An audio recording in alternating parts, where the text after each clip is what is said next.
In today's video, I'm going to teach you how to find your Convertkit form ID in just 5 minutes.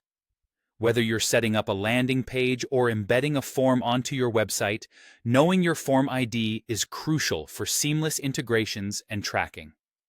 Let's take this step by step to ensure you find it easily and without any hiccups. First things first, you'll want to open your favorite web browser. It could be Chrome, Firefox, Safari, or whichever you prefer. Once your browser is up and running, head straight to the Convertkit website. You can simply type Convertkit into your search bar and hit enter, or you might have the URL saved as a bookmark, which makes it even quicker. Now, if you haven't logged in or aren't yet registered with Convertkit, this is the moment to do so.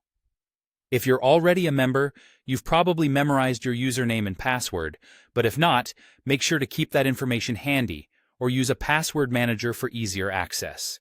And if you're new, registering will require you to fill out some basic information.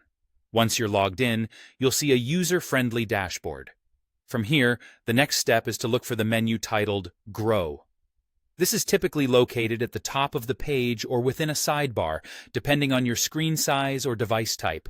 Click on Grow, and a drop-down menu should appear.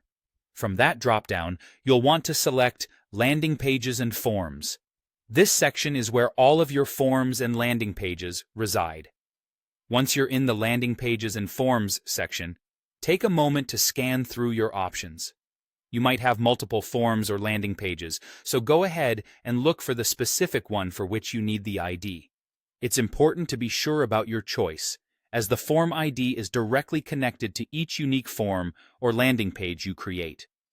After selecting the desired form or landing page, directing your attention to the URL in your browser's address bar will be the final piece of the puzzle.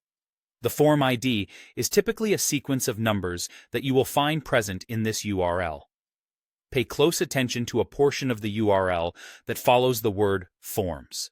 For example, the URL might look something like this: https://app.convertkit.com forms 123456 edit.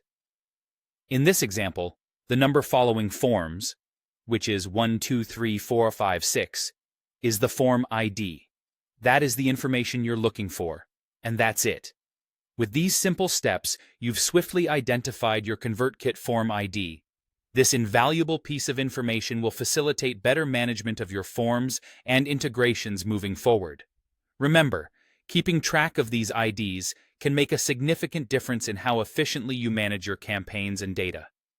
I hope you found this guide helpful, and be sure to check for more tips and tricks in our upcoming videos. Thank you for watching.